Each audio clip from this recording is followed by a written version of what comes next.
I'm Tom Anderson, and this is Webinar on Wednesday with Destinations Together. As always, a warm welcome to our Zoom listeners and cruise line executives that are tuning in.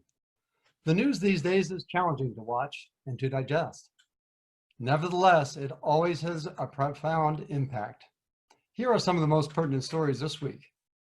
As businesses reopen in the US, new COVID cases are spiking in 6 states, including Florida and Texas. Increased testing helps to partially explain the spike. However, will this increase in cases impact the start of cruising on August 1st? Protests continue both nationwide and globally. Beijing announced the closure of all schools due to the spike of the virus. NCL announced more cruise cancellations yesterday, while Costa is readying 2 of its newest ships to operate in the Med, assuming that they can meet a certain undefined criteria. At least 40,000 cruise ship workers are still trapped on board ships. The closure of the US-Mexican border has been extended until late July. Conversely, many European countries are reopening their borders amid sometimes confusing rules that vary by country. And CLIA is meeting with CDC tomorrow, so we are looking forward to the outcome. With this complicated geopolitical and COVID news as the backdrop, we are all trying to ensure the long-term success of our businesses. To do this, every aspect of the operation, including the balance with the cruise industry, must be healthy. One of the core operational elements is a strong legal foundation. The ongoing success of your business demands it. The business must ensure protection against everyday legal matters, as well as the unexpected lawsuit. But in this new post-COVID environment, how do you successfully navigate the legal system moving forward? Today's topic is called COVID Law, and our guest speaker today will focus on the impact that the pandemic has had on operating a service-related business in this post-COVID world. Where do your legal responsibilities begin and end? What should you do from a legal perspective to ensure your business and your customers are safe? I have no doubt that you will learn plenty of practical information to help safeguard your business against the unique challenges presented by the pandemic. Today's presentation is hosted by Destinations Together, which is an open platform of relevant information and collaboration to support the tourism industry. It is designed to help everyone connect, collaborate, and hopefully find solutions to bridge the gap until cruise ships and tourism return to your region. I'll turn this over to Larry to share some important information and then introduce our speaker for today's Destinations Together webinar on Wednesday. Hey, thanks, Tom. We want to thank you all for joining us today. We also want to recognize our guest speakers from last week's topic, Thinking Differently with Technology, presented by the Vox Group. Please check out the webinar video on our website. If you want to learn more about how you can grow your business and develop your destination using Vox technology, please contact Tom or I to get started. Before we begin, let me remind you of a few important housekeeping items. We are recording this webinar and we will upload it to the website in the next few days. There is a Q&A tab below on your screens. Feel free to send through questions or comments as time permits. We'll ask Jerry for his feedback. We encourage you all to vote on the questions listed in the Q&A to help ensure we include the most important ones to you all. Please remember, we and our guests are only providing our opinion and possible sources for further intel. We are honored to have Jerry Hamilton, a local prominent lawyer, who will provide a legal perspective of this unique COVID environment as it relates to business owners and stakeholders operating in the cruise and travel industry. Jerry, we are very happy to have you join us today, and we look forward to your presentation and learnings over the next 45 minutes or so. With that, I'll turn it over to you. Thank you, Larry. Thank you, Tom. How are you doing? Listen, what's going on here? Am I the only guy that's dressed up on this Zoom? Oh my God. Anyway, let me go get my tie. I'll be back in a few minutes. Listen, thanks for inviting me. I appreciate it. And it's certainly an interesting topic and a timely topic to talk about. I remember, well, it was just yesterday, I was talking to Larry and Tom, and Larry and Tom said, well, you know, we're going to start off this presentation and Tom was going to cover some fun facts. And I said, fun facts? So this is 2020. I don't recall any fun facts in the year 2020 at all. And so 2020 has been a truly challenging year, and it's going to be a challenging and continue to be a challenging year going into 2021, you know, until I think there is a true treatment, cure, some type of therapy. We're going to be dealing with these types of legal issues from now until the vaccine or the treatment comes into play. So with that said, I'm going to go ahead and share my screen. I did a PowerPoint so that you can follow along. And so today we're going to talk about what we call COVID law. Now there's no real law known as COVID law. It's just going to be the law that surrounds issues relating to airborne illnesses, any type of illnesses that one can be exposed to as a result of folks not taking the appropriate precautions and the like. And that's where this presentation will be somewhat focused on. It's primarily going to be talking about COVID-19 in the scope of the maritime sector, the cruise line sector. I know that our audience is quite focused on that particular area. And I have been very focused there also. Just to let you know, I'm a board certified maritime lawyer. I've been practicing for 27 years. I represent a lot of tour operators and folks in the cruise line industry. So I do follow this very, very closely. So let me talk about what the current state of affairs is. Right now, with the CDC, they're hyper-focused on getting the crew members that are aboard the cruise ships home. That's been a process that's been ongoing. It's been a difficult process. It's been a difficult process in the sense of the fact that the CDC has been putting forth different guidelines and different requirements for the cruise lines to get to so that they can get their crew home. At first, you had to sign an attestation indicating that the crew would not be involved in any type of public activity, take any type of public transportation, including airline flights and the like, and I think you know that. This all stemmed from the fact that the CDC entered its no-sail order back in March and extended it again in April. And now the no-sail order for the cruise lines are set to expire on July the 24th. But, from what I'm hearing, the likelihood is that there's a strong likelihood, and this is speculation, there's been no official statement from the CDC, that might be extended beyond July the 24th. And we can only look at what's going on now with what Tom said, which is spikes in the country. And you can see that the CDC probably would be reluctant in allowing cruise lines to start sailing, at least from US ports and coming back into US ports, embarking and disembarking passengers in US ports, especially when you see areas like Texas and Florida having increases in the COVID-19 cases. So the likelihood that the deadline is going to be extended, I would say, is very high. Now, what is it going to be extended to? Your guess would be as good as mine. Another 30 days, another 45 days, we simply don't know. But we know that when the CDC entered that no-sail order, the purpose of that no-sail order, of course, was to prevent the spread of any further COVID-19. I mean, the CDC was hyper-focused on the cruise industry, indicating that at one point they thought that the cruise industry essentially was the source of the spread. If not the source, then one of the top sources of the spread. And so in order to preserve what they said was their critical healthcare environment and the port's resources, it entered that particular no-sail order.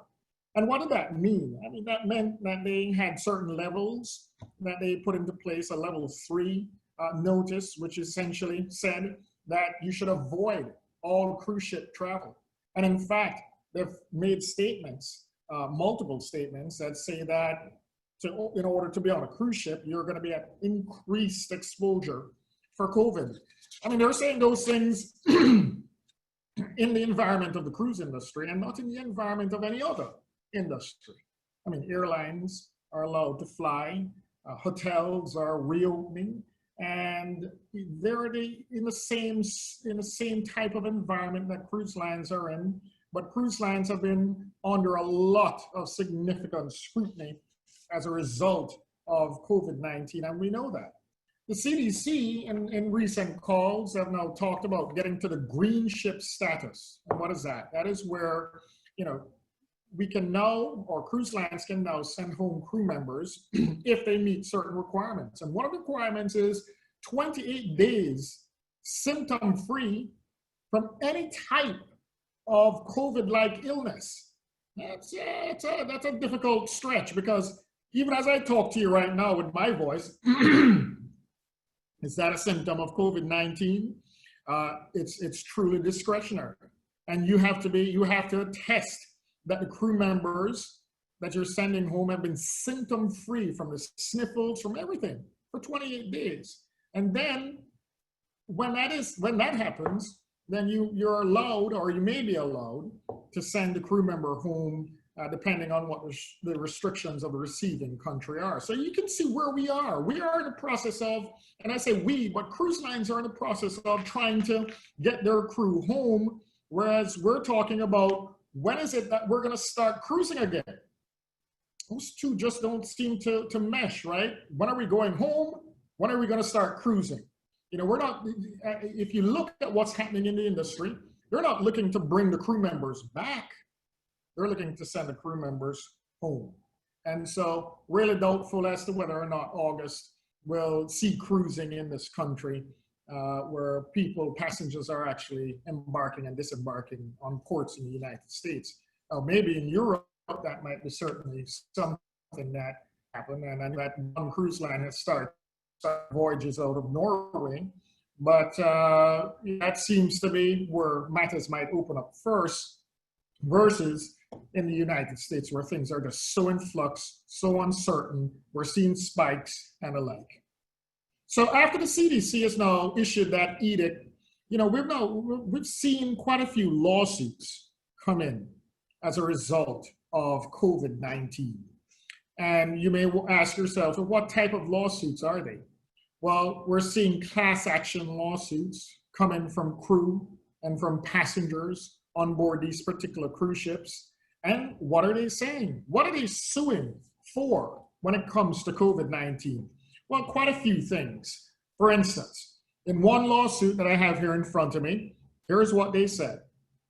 You failed, cruise line, to restrict individuals from accessing your vessel that may have had COVID-19. I want you to keep these points and really, you know, listen to these points, because these are the types of exposures that the lawyers will say your business should have done, and why it is that you're exposed to COVID-19. You didn't limit access. You failed to reasonably examine individuals who you were letting into your facility, in this instance, the cruise ship, right, to double check to see whether or not they were symptomatic of COVID-19, i.e. temperature checks and the like, but they didn't have a reasonable process to do that. They failed to enact fleet-wide vessel lockdowns quickly enough. They failed to enact physical distancing, social distancing policies. So essentially what these plaintiffs' lawyers are saying in those two that I've just read, right, a failure to examine individuals, a failure to have lockdowns, and a failure for social distancing, is essentially saying to the cruise industry, you didn't have enough policies and procedures to deal with COVID-19. They say that, and they allege in the lawsuit that they failed to quarantine crew members, and they failed to sufficiently warn crew members. So we're just talking about the lawsuits and where it is that the failures were occurring. So again, this is what the passengers and the crew members are saying, right? So if I were to just summarize them very, very quickly, again, you know, failing to restrict access, failing to examine individuals, failing social distancing measures, failing to quarantine, failing to warn, failing to adequately sanitize, and failing to have a sufficient amount of cleaning and disinfectant equipment to protect the crew and the passengers aboard ship.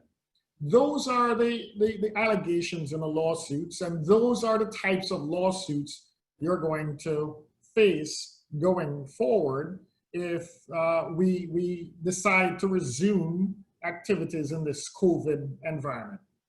Now, is this all new? You might say, well, yeah, COVID-19, this is a new strain, this is a new virus, but viruses aren't new, right? Viruses have been around from the days of the caveman, the days of when we were created on this particular earth. And so there is law. There is law that exists to deal with these types of lawsuits. And I wanted to talk to you about one particular case called Davis versus Cruz operator. It was a case that we handled back in 2017. I thought it was an interesting case to talk about. Kathy Davis was a passenger on the Bahamas Celebration ship.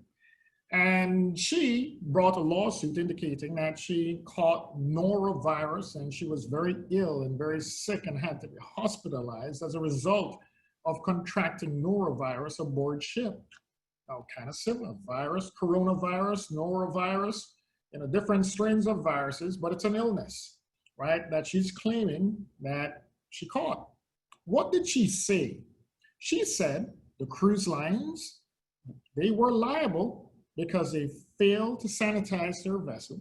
They were liable because they failed to have appropriate policies and guidelines to ensure that their vessel was in fact clean. They failed to have the policies and procedures with respect to the crew in terms of how they should go about sanitizing the vessel.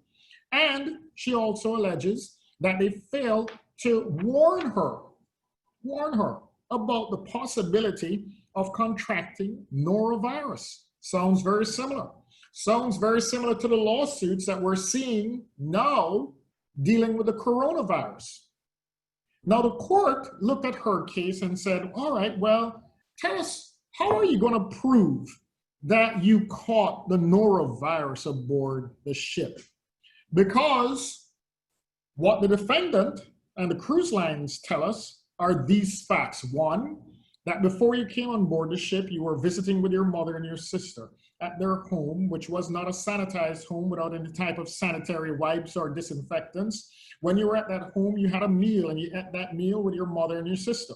You then left that house and then you went and picked up your husband. And while you were picking up your husband, you went to the Denny's and you had food at Denny's. You then drove down from the Denny's towards a cruise ship at the port of Palm Beach, but then you stopped for gas and you used the gas pump. And not only did you do that, but you decided to use the bathroom at the gas station before you came on board ship. And after you used the gas station, when you came on board ship, you got to the port, right? And then you had another meal where you were using utensils and the like that weren't sanitized in any which way, shape, or form. And then when you got aboard ship, you did walk around the ship and the like, but then when the ship got to another port, you went on a shore excursion and you did all the shore activities on board, and then you came back aboard ship, and then it was at that point you got sick. So at what point, Kathy, did you actually catch the coronavirus, right? And that was what the court was looking on. The court looked to see, hey, what caused this? But before the court actually ruled in the cruise line's favor, it did one more thing. It said, not only can you not prove where you caught the norovirus, but we must look at the cruise line's behavior to see whether or not the cruise line was acting with reasonable care for your safety. In doing that analysis, the court said that Bahamas Celebration had strict policies and procedures regarding sanitizing their vessels, that they required all the crew members to follow all the hand washing guidelines that were promulgated by the CDC. Their food preparation was inspected by the USPH, the United States Public Health Services, and everything was FDA approved. They had all these policies and procedures in place to ensure that the passengers were in fact safe. So Kathy, Miss Davis, not only did the cruise lines have a reasonable process in place to protect your safety, but you cannot also prove exactly where you had or contracted the norovirus. Where did you get it? And we're going to see those same issues in the coronavirus cases, because in the coronavirus cases, they're even more problematic for the plaintiffs, because the plaintiffs are going to have the problem of having an incubation period, right? Because we've heard now that this thing can incubate even without symptoms for 14 days.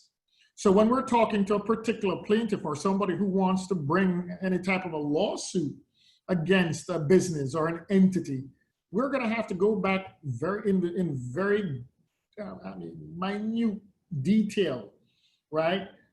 Where you were every second of the day for those 14 days. Because anywhere on that path is where you could have contracted the virus. So keep in mind, again, two things. One, the business, and I know we're talking about cruise lines, but this applies to any business. The business must act with reasonable care to protect the safety of its guests and its crew or its employees. Two, then there must be a link to show where that person contracted that particular virus. That's why you see on this slide the standard of care and causation. Those are the two things that really, truly matter in these types of cases. So what then would be reasonable under the circumstances? You know, we saw in that case that we had with Celebration that the court looked at certain factors to say, hey, what was reasonable? They looked to the CDC, they looked to the FDA, they looked to the United Health, Public Health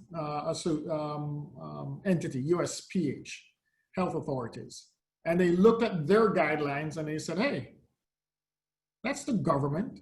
The government is entrusted with protecting the public. Those must be then reasonable guidelines to follow in terms of what should a company or a business do.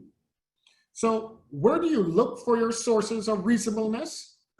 Well, when it comes to the coronavirus, taking the lead is the CDC. And the CDC will publish their guidelines and their recommendations for travelers. It's going to publish, and they have not done so yet, right, what cruise lines may need to do or other businesses may need to do who are at sea to reopen up. Specifically on the last call with the CDC, they indicated that they wouldn't discuss at this point in time what passengers needed to do or what cruise lines needed to do with respect to their passengers to in fact open up. But you want to look at the guidelines of the CDC, the WHO, CLIA, the European Center of Disease Prevention and Control, the Department of State. If you look at these various websites, all of these websites will say, there are certain things you should do to protect yourselves and to protect your customers from the coronavirus, right? So what are those things? What are some of those things? And as a lawyer, if a lawsuit comes in, I may ask, hey, what did you do? And then you have the regular things, right? Temperature checks, did you do those? Now, a plaintiff's lawyer might say, well, there's science out there that says you don't need to have a temperature, so the fact that you're doing temperature checks is not enough. And I probably would agree. But if you're doing a combination of these things on this screen, you're going to be able to set and say that you've met the standard of care to protect your customers, to protect your guests, to protect your employees from this type of virus. So temperature checks, doing a medical questionnaire if that's feasible at the time. Now, I know I'm talking to tour operators, but these are things that the cruise lines may have to do, right? Before their guests come on board. Where have you been in the past month, 2 months, 3 months? Where have you traveled to? Is it a COVID-19 hotspot, right? Have you had any symptoms? Things like that. Those are questionnaires that are sent out, which are reasonable in terms of getting the information needed to evaluate whether or not the person might have been exposed to coronavirus. Enhanced cleaning. That is a must. Right? I don't think anybody can disagree with that. If you have a policy and a procedure to do enhanced cleaning of your environment, of your business, then you should be able to document it and show that you can do enhanced cleaning. Social distancing, that's a must. Here I'm coughing again. But with social distancing, Everybody says that that's one of the key methods of preventing coronavirus. So your business has to have social distancing policies, wearing masks. You know, when this virus first came to the forefront, people were saying, well, masks, they're not doing anything. You don't need to wear a mask. And now, because we're learning and the scientists are doing much more work, masks are in play. Touchless contacts, wipes, plastic barriers, paper plates, plastic plates, no self-serve, sanitizing stations, reducing your capacity. All things that businesses can do to meet that first standard, right? To meet that first test. Did you act reasonably under the circumstances? Did you act reasonably under the circumstances? Remember, that's what this is about. And that's what this chart is about. This chart sets forth essentially ways that one can act reasonably. And what you want to make sure of, by the way, is that things on this chart may change from time to time. That's why I said go back to the CDC guidelines, go back to the World Health Guidelines, the WHO guidelines, go back and look at the different organizations who are promulgating guidelines to say that I followed the guidelines. And in fact, for businesses that want to resume business with cruise ships, for instance, they need to show the cruise ships that they're doing these types of things, right? That they're acting reasonably to protect the passengers who are coming off the ship. That they're acting not only reasonably to protect the passengers, but they have reasonable measures in place to protect their own employees. Because you have to make sure that your employees are not suffering from COVID-19 and that you have measures in place to try and detect that and deal with it. Now, one of the things that we see in a lawsuit is a warning. You didn't warn us. Well, you'd have to be under a rock, wouldn't you, to not know about the coronavirus or COVID-19 at this point in time. But regardless of that, right, it is still prudent to give a warning. The warning I pulled up here was a warning that Walt Disney World put into place at their parks. And similar warnings, you'll see these similar warnings on cruise ships. You'll probably, and for the tour operators out there, you probably want to do a similar warning also, right? And it's just saying we've taken enhanced health and safety measures for you and other guests and cast members. You must follow the posted instructions while visiting. They said Walt Disney World. An inherent risk of exposure to COVID-19 exists in any public place where people are present. COVID-19 is an extremely contagious disease that can lead to severe illness and death. And according to the CDC, senior citizens and guests with underlying medical conditions are especially vulnerable by visiting the parks, and you're assuming the risk, essentially. It's a good warning. It's an effective warning, and it's a warning that should work to help protect your business from these types of lawsuits. What else can you do to protect your business as you go back into this legal environment that COVID-19 has created? You know, many of you are using waivers, and waivers are good, especially for the tour operators. For the cruise lines, the waivers do not apply for the most part to the cruise lines, especially the ones in the United States, I should say, because there's a federal statute that says that they can't use waivers to get rid of their liabilities here in the United States. But for those businesses that are not cruise lines, not governed by that particular federal statute, you can use waivers, and waivers can be very effective. And the question, I've seen multiple questions. Do I now include COVID-19 in the waiver? Well, you can, but remember, COVID-19 is not the only illness out there that you want to waive against. So you want to talk about all different types of illnesses, and you probably want to talk about them in a more general sense, right? All viruses, bacteria, airborne illnesses, including but not limited to COVID-19, SARS, Ebola. I mean, the list could go on, right? But you pick the most specific ones that you want to put in. But first, you start off with a very broad waiver, covering all illnesses, viruses, bacterias, right? However they may be contracted. You're waiving your liability for those things. And then you could say including but not limited to COVID-19 in your waiver. What do you have to make sure is in your waiver? The place that you don't want to be sued is in the United States of America, because in the United States, right, lawsuits are prevalent. The liabilities are broad. The exposures can be great. The damages in terms of the recoveries that are given from juries can be very large.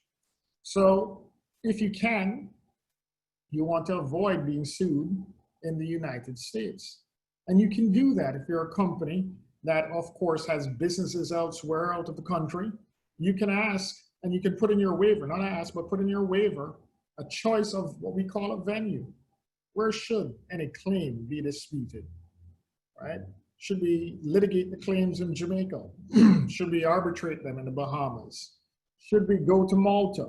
You can put in the venue that your business is currently doing business in. So if you're doing business in St. Lucia or doing business down in the Virgin Islands, and say that you must bring the claims there. And they don't have to be lawsuits. You can stipulate or put into your agreement an arbitration clause so that the claims have to be in fact arbitrated in that particular venue, right? And that's helpful. At least you're going to be in a venue where you're familiar with the venue and it's your home turf. And that's always an advantage. Now, if you have the ability, you should put in, and you do have the ability, a choice of law. What law should apply? Is it the law of the United States? No, not necessarily. It should be the law of where you're doing business. So if you're in the Bahamas, it's in the Bahamas. If you're in the Dominican Republic, it's a Dominican Republic. You can specify which law should apply. So let's just talk about waivers again in summary. Have broad waivers that cover pretty much all of the illnesses and airborne diseases and viruses and bacteria. In addition to, if you are a zip line and you certainly want to talk about risk of harm, bodily injury, harm from falling. If you're scuba diving, you use the PADI or the Waiver language that's in their releases that covers all different types of things that you can suffer from as a result of scuba diving, the bends and the like. And then you have a section that deals with these types of bacteria and illnesses, and you put that in the waiver. That's the first part of the waiver. One other part of the waiver then will be the choice of venue. Where will you be sued? Or where should a claim be brought? And that's the choice of venue. And then you want to put in your choice of law. And can you use electronic waivers? Absolutely. And electronic signatures are enforceable. But you should check your jurisdiction just to make sure. I'm speaking from the standpoint of the US jurisdiction because we have a specific Electronic Signature Act that makes the electronic signature enforceable. But again, you should double check your own jurisdiction on that particular issue. But yes, those who work, the paper, of course, works. Keeping the original is helpful. Having a waiver where it's not the group type of signing of waivers is better than, well, let me say that again. The group signing where you have one sheet of paper with a waiver and everybody's signing below, right? That's okay, that can be enforceable. The better waiver, of course, is a single signature waiver where the person has the opportunity to read it and then they sign it. Because a lot of people will come and say, well, it was this thing that we're just handing around at the front of the bus and I didn't get to read it and I just signed it, I didn't read it, and they didn't give me a reasonable opportunity to sign it. Because how do you make a waiver enforceable? Is that the waiver has to be reasonably communicated to the person. So the person needs to know it's a waiver. The person needs to see and have the opportunity to know what they're reading and signing off on. It's not a defense to say, I didn't understand what I was reading. If they sign it, they sign it, and the court imputes the knowledge that they read it and understood it. So they can't come in and say, well, I didn't know what it was. But regardless of that, the waivers do in fact work, and they can protect you in this environment. So let me wrap up, and I know that we're coming up on a close to the 45-minute mark, but I wanted to just wrap up a few things, because I know I've said a lot and there's a lot of content, and I know there may be a few questions. What do you want to do? You want to develop definitely an infectious disease preparedness response plan to show to the industry. Whatever business you're in, you're going to have to do that. You're going to have to show that you are doing the things that are reasonable to protect your customers, your guests, the passengers, your employees. And you need to hold that plan up and say, here's the plan, and this is a good plan based upon everything that we know from the different organizations that I've talked about, the CDC, the WHO, the European Center of Disease Control. You want to be able to do that. The second thing you want to do is not only have a plan, but implement it, right? It's no good if you have a plan that nobody follows. And so you must be able to show that you are following that plan, you're following it on a consistent basis, and that if somebody comes to inspect the property or visit the tour, that your folks are doing what they say they're doing, that they're wearing their mask, that they are social distancing, that there is hand sanitizer available when they're boarding the bus, and that the bus is sanitized frequently, and handrails are wiped down and the like. You got to be able to implement that. And you have to show that not only are you protecting the passengers or the guests, but that you're protecting your employees. Because what is the use of going through all of the protective measures, right, if your employees are sick, right? And so if you're not checking your employees, right, getting medical questionnaires from your employees, doing the random temperature checks, getting them tested if the tests are readily available, right, then how are you going to then ensure the folks who you want to do business with that everything is going to be fine and safe? You're going to have a method in which to show that you have policies and procedures that show that your employees are in fact safe. So, with that said, just to wrap things up finally is that, we're seeing the ever-changing guidelines coming from the CDC. We hope to see something from the CDC soon with respect to how cruise lines should deal with passengers on board, and hopefully we'll get a resumption to cruising soon. My prediction, and this is just a guesswork, October, November maybe. I'm guessing. This don't hold me to that in any which way, shape, or form. But again, we know that the lawsuits are coming, we know what they're saying, and we know exactly how to stop them. So if you do the things that we've talked about on this particular call, I think you're going to be just fine. I think we'll be, hopefully back to our new normal and be able to get back to business very, very soon. And I hope that claims and lawsuits won't be a hindrance to you getting back to the business and the things that you like to do so well. So thank you, everybody. Tom and Larry, I'd be happy to take questions, and I'm going to stop sharing the screen. Jerry, thank you very much. That was awesome. You covered a ton amount of material, and in a very, I think, methodical and logical way. We received some questions in advance, and we've also received quite a few during the presentation. I'm going to jump right over to the first question from Annika, and this one relates back to the waivers, and you were talking about jurisdictions.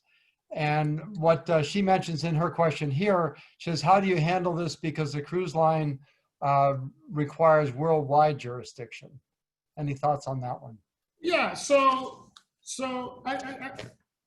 there's a difference between insurance and waivers, right? And so when you talk about worldwide jurisdiction and the cruise lines requiring worldwide jurisdiction, generally that's in their insurance policy, meaning that the cruise lines they want to make sure that if they get sued, that there's insurance to cover that claim in the United States. So for instance, if you're in the Dominican Republic and you get a policy of insurance, and a policy of insurance says, you know what, it's only going to cover claims in the Dominican Republic, and then somebody goes and gets hurt on that particular tour. And the cruise lines now get sued in the United States because they got hurt on this particular tour. The cruise lines want to make sure that you have insurance that covers US claims. Not that your company is going to be subject to the lawsuit in the United States, but that your insurance policy is covering that US claim against the cruise line. So don't confuse the two. There's a difference between worldwide jurisdiction in an insurance policy versus a waiver that says you can only sue, right? And I'll just make it Jerry Hamilton zip line in Jamaica, right?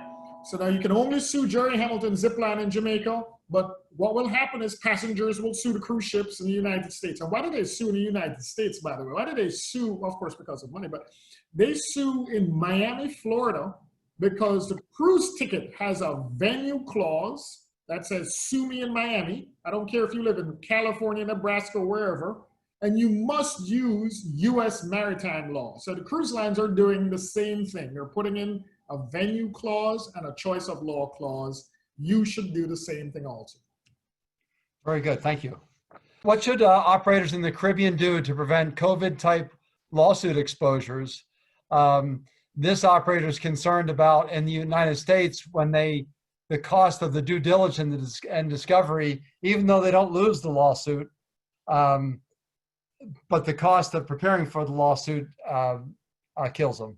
Yeah, the waiver. I think the waiver is going to be the key, and the choice of venue, meaning that you put in your waiver that you have to be sued, not in the United States, but in your home country.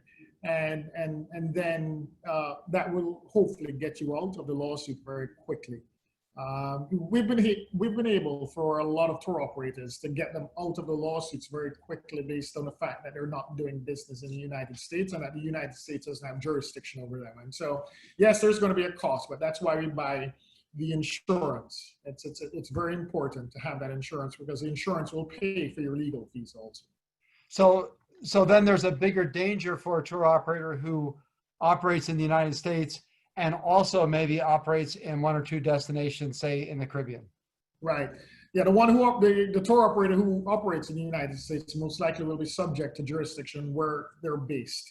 And say if they're based in Florida, yes. If they're based in Montana, then that's where the suit's going to be, unless cruise lines ask them to come down to Florida to litigate. Yes.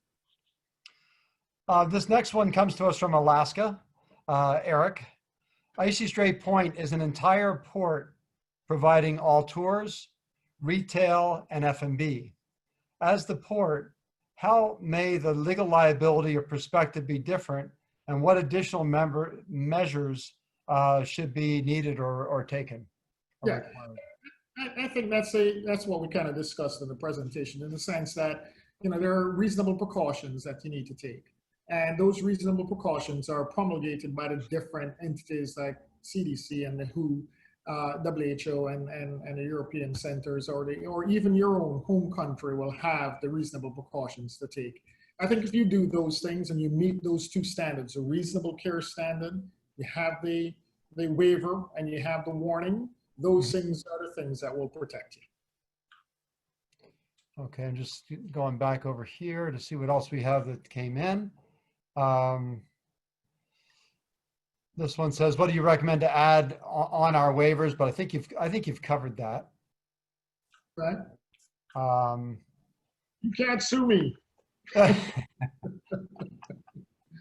Something like that. That's the general gist. CJ says, thank you very much for a great presentation. So that's always nice to see. Do you suggest waivers for all excursions, even those that haven't required them in the past? And that comes to us from John. Yeah, I do. One of my most significant cases happened on a walking tour. Now, who would ever think, right, that a walking tour would be dangerous? But the person slipped and fell, cracked their head open, and as a result had permanent and irreparable brain injury. Now, no one thought that they would do a waiver for a walking tour, and so they didn't have one. But I recommend that you use waivers. If you're in a tour business, no reason there that you shouldn't use it. And so even, and this particular operator that just sent through that question, they operate not exclusively, but primarily on buses. So even just for a simple standard bus tour. Oh yeah, I mean, we've had cases where we've had horrific bus accidents, and again, you know, those can be very bad, and yeah, we'd recommend that you get waivers, absolutely, on every tour, any tour, every tour. Okay, well that is very clear. Yeah. Just trying to see if there's anything else here we haven't covered. In the U.S., a waiver is not valid against being liable? Question mark. For Yeah. instance, in Puerto Rico or St. Thomas. No, and that may have been a little confusing. The only time the waiver isn't valid is against the cruise lines themselves, right? So cruise ships can't use waivers, but yes, other businesses can use waivers, and they're valid in the United States. Absolutely. I think I'm getting a couple over here on the chat side that I'm missing. No worries. This one is from Charles. Do you recommend any particular wording or statements on the waivers, or is this something that each tour operator needs to work with their legal counsel on? Yeah, call your lawyer. Yeah, no, all kidding aside, yes. There should be language, specific language that you use in a waiver. In the United States, for a waiver to be valid against negligence claims, you have to indicate that you're waiving your right to any negligence actions and gross negligence and things of that nature. So there's certain keywords that you want to use in the waiver, at least if you're doing it in the United States. And that might exist also in your country, right? So common law countries like Jamaica, Barbados, and Lucian alike, they'll have similar laws. Okay, and so this is something that they should just go to their local lawyer to address. 100%. And I think we've covered. Okay, here's one last one from Denise. Would Jerry please clarify, repeat the statement regarding the use of waivers in the United States for our cruise line, please? Yeah. Cruise lines can't use them. Let me see if I can make that one. Yeah, let me see if I can make that 100% clear. Waivers in the United States are valid. Waivers in the United States are valid. The only people who cannot take the benefit of a waiver is our good cruise lines. So not picking on any particular cruise lines, I'll just call them all out: Carnival, Royal Caribbean, NCL. Generally, they can't waive their liabilities aboard ship. So if they go on, somebody boards a ship and they slip and fall, they can't hold up this piece of paper and say, hey, look, you signed a waiver. You can't bring a lawsuit. Other than that, waivers are valid in the United States. So if you're not a cruise line, use a waiver. Okay. All right. Here's one from Omar. How do you protect from European guest claims, as they're often not eager to sign waivers, or sometimes they just simply refuse to sign them? Yeah. So the folks in Europe might be a little bit more difficult in that sense. Listen, if they don't sign a waiver, then no waiver exists. But what you can do is either have them sign something that says if they're bringing a claim, they must bring it in your hometown, and they must either arbitrate the claim or use the law of your particular jurisdiction. So listen, they're not waiving a claim, but they're saying that if they have one, they're going to bring it against you in your hometown under your law. Okay. This one just came in from Anki. With regard to a tour a passenger takes after arriving in a destination, are all the measures necessary every time? For instance, taking a temperature of each guest prior to a tour departure. Yeah, that's where it's going, right? That's the new normal. You're trying to prevent the spread of the coronavirus, COVID-19, and so you have to check everyone.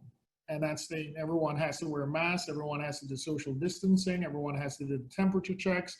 Hopefully the cruise lines can share medical questionnaires. They probably won't do that, but these are the types of things that you want to know. Did this person come from Wuhan, China yesterday? Wow, that's a big, that can be a big hurdle.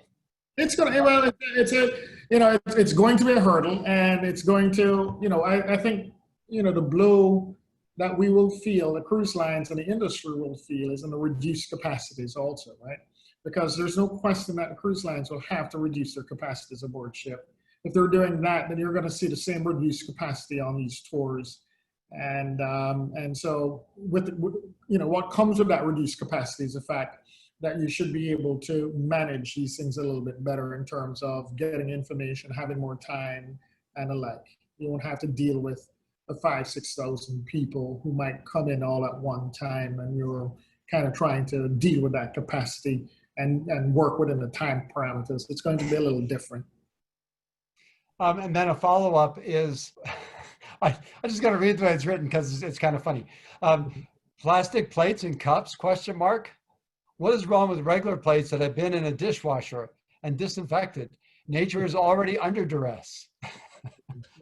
Your choice, right? But I'm just telling you that, you know, when you're dealing with, and for the most part, U.S. customers or even some European customers, you think they're going to have some reluctance to put a metal fork and knife in their mouth. And I'm just telling you that right now. And so, you know, if you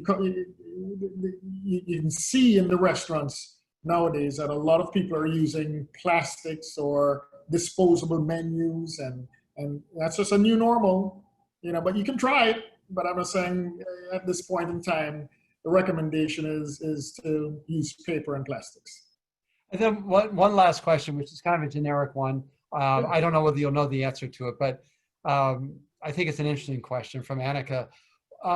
Why is the CDC seemingly treating cruise lines differently? Yeah, because they think that the cruise lines were in fact an original source and or spread of the coronavirus. And they think that a cruise ship is an incubator, essentially.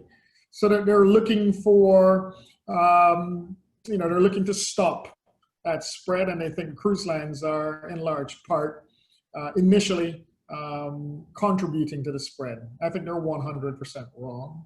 I think that, you know, if you look at New York's case, right, there were no massive cruise lines coming into New York. I mean, there was travelers coming in from Europe, as Governor Cuomo noted, and that caused the spread. So for me, I mean, I'm biased. It's based on a fallacy. I think the CDC has it wrong. I think they're hurting the industry beyond any reasonable method and means, and hopefully that they'll see the light and allow the cruise ships and businesses to reopen slowly with the reasonable guidelines that I've discussed in place. Jerry, thank you for going overtime I think we've knocked out all the questions, and we really, really appreciate you taking the time to do it. I'll turn it back over to you, Larry. This was fun. Yeah, Jerry, thank you. And we all, as well as I'm sure everybody on this call, is waiting for that light to be shown. So let's hope it comes quick. But again, thank you so much for everything that you provided, and we will post the webinar as well as the presentation for everybody. But again, thanks Jerry for being here. Anytime, Tom. Yep, keep me in the loop. I definitely like to attend your Wednesday webinar, so that's good stuff. Super. Don't forget about happy hour, but I'll talk about that in a minute. Oh yeah, that's tomorrow. All right. For all of our listeners today, we hope you all enjoyed today, but we ask you to please sign up for next week's webinar on the 24th at 2, and it'll be Global Port Holdings, GPH, and Nassau update. Nassau is likely to be one of the first ports visited by cruise lines, given its proximity to the U.S. Mark Morrow, Nassau Cruise Port CEO, will provide an overview of the transformation of the Nassau Port Project. Mark Robinson will present GPH, its global portfolio of ports, and their long-term positive perspective of the global cruise industry. Please visit our website, www.destinationstogether.com, and register for next week's webinar on Wednesday. Please don't hesitate to share with others our website based on information Destinations Together is providing. Don't forget tomorrow night for the 5:30 to 6:30, Destinations Together will be putting on a happy hour emceed by Lee Kitchen and live performance by singer and songwriter, comedian John Charles. Let's enjoy a relaxing time as Destinations Together. John Charles will be dedicating a very special song to all of you. Again, tomorrow, 5:30 to 6:30, that's Miami time. Register on our website and hope to see you there. Well, time to wrap this week's webinar on Wednesday up. So thank you, everybody, for joining us today. Be strong, be safe, be healthy. Jerry, again, thanks so much for today. Tom? Thanks, everybody. Until next time, stay healthy, wear a face mask, and take care of each other. Thank you.